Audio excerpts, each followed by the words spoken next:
Assalamualaikum warahmatullahi wabarakatuh. Nama diberi Siti Khadijah binti Abdul Rashid, pemegang nombor matrik A175618. Dan penilai saya merupakan Profesor Malia Dr. Amy Aziati binti Rozali. Dan hari ini saya akan membentangkan tentang artikel saya yang bertajuk Kejatuhan Melaka 1511 Analisis terhadap Faktor Dalaman. Kita pergi kepada abstrak. Kesultanan Melayu Melaka merupakan sebuah empayar yang gemilang. Namun sudah menjadi hukum alam, setiap yang terbina pasti ada keruntuhannya. Begitu juga dengan Kesultanan Melayu Melaka.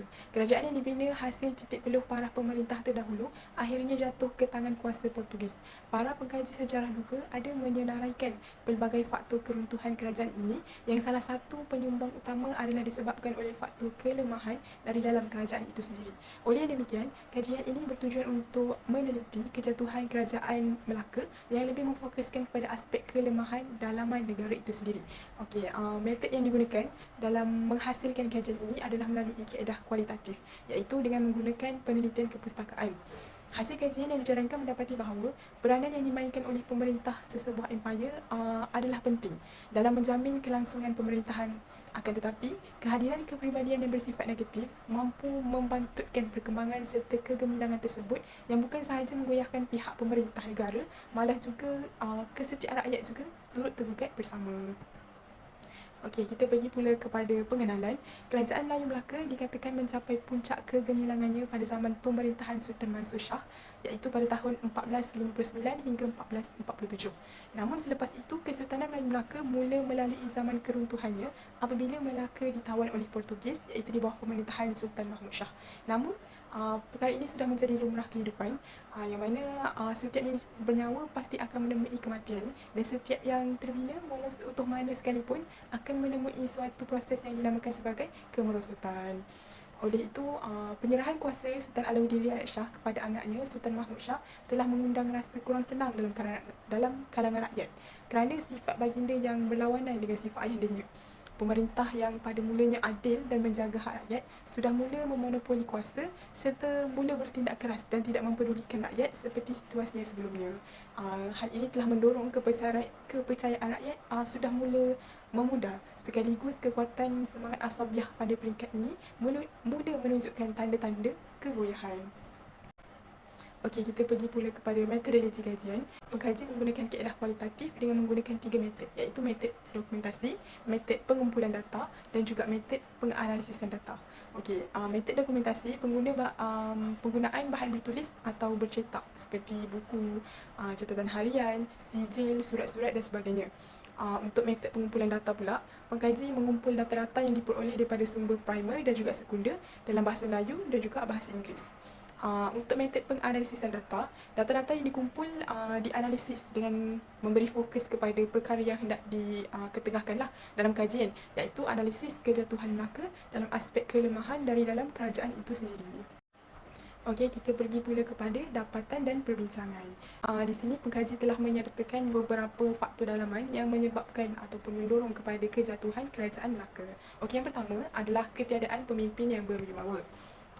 Kajian lepas jelas menunjukkan bahawa faktor utama yang membawa kepada kejatuhan Kesultanan Melayu Melaka adalah berpunca daripada diri raja maupun pemerintah negara itu sendiri, di samping faktor luaran yang lain.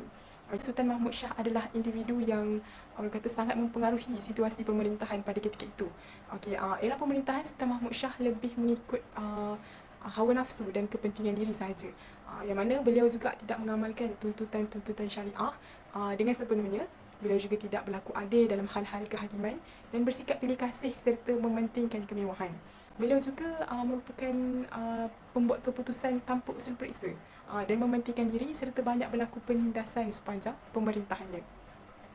Yang mana perkara ini kita dapat lihat pada catatan yang dibawa oleh tokoh pemikir Islam, iaitu Said Hasan Ali Nadwi. Beliau menyatakan bahawa apabila berlakunya fenomena kejatuhan maupun kemunduran kerajaan, para pemerintah tidak lagi cekap dan tertarik terhadap agama. Sebaliknya, mereka memperlakukan diri mereka hanya terbatas pada urusan politik dan pentadbiran semata-mata. Kebincangan ini telah menyebabkan berlakunya konflik dalaman di dalam negara itu sendiri dan juga telah mengakibatkan hilangnya kepercayaan rakyat terhadap pemerintah. Kita masuk pula kepada faktor yang kedua iaitu kelemahan ekonomi. Okey, pada awal pemerintahan Melaka, para misuara dan pengganti-penggantinya telah meletakkan perdagangan sebagai kepentingan utama kerajaan, di mana golongan pedagang diberi layanan yang baik. Okey, kegemilangan dan kejayaan perdagangan Melaka dikuasai sepenuhnya oleh golongan pedagang-pedagang asing. Kuasa ekonomi yang selayaknya dipegang dan dikawal oleh pihak berkuasa tempatan sebaliknya terletak di bawah kekuasaan mereka. Malah nadi kejayaan pelabuhan Melaka juga terletak di tangan mereka. Yang mana kita boleh lihatlah dekat sini, apa yang membimbangkan adalah tiada golongan Melayu kelas pertengahan yang terlibat dalam perdagangan ini. Mereka yang terlibat terdiri daripada golongan sultan dan juga golongan pembesar saja. Selain itu, faktor lain kelemahan ekonomi juga telah mendorong adalah disebabkan oleh cukai yang berlebihan dan tidak berpatutan, telah mendorong para pedagang untuk berpindah ke pelabuhan lain seperti pelabuhan Aceh, Bantam, Patani dan Brunei, yang mana cukai yang dikenakan jauh lebih berpatutan daripada pelabuhan di Melaka.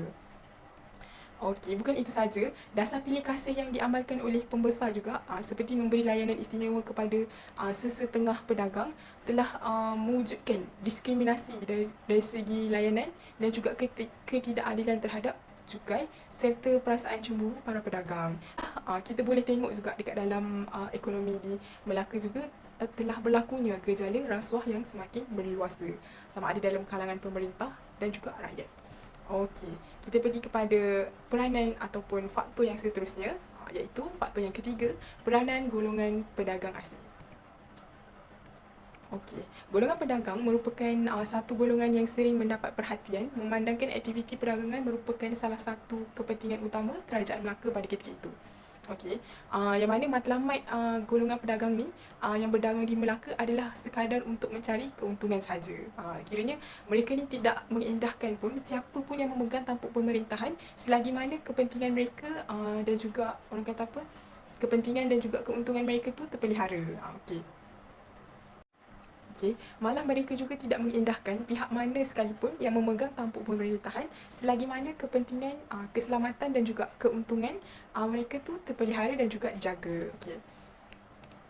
Hal ini terbukti apabila golongan pedagang-pedagang asing ni merupakan antara golongan yang terawal yang menghulurkan bantuan kepada Portugis dalam menjatuhkan Melaka.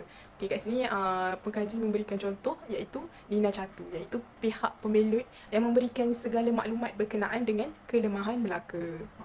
Yang mana beliau telah mencadangkan, Nina Catu ni telah mencadangkan kepada Alfonso untuk menyerang Jambatan Sungai Melaka yang bukan sahaja memisahkan pertahanan Melaka daripada kawasan penempatan askar-askar, malah juga menjadi titik penting dalam memastikan bekalan makanan tidak sampai ke Melaka.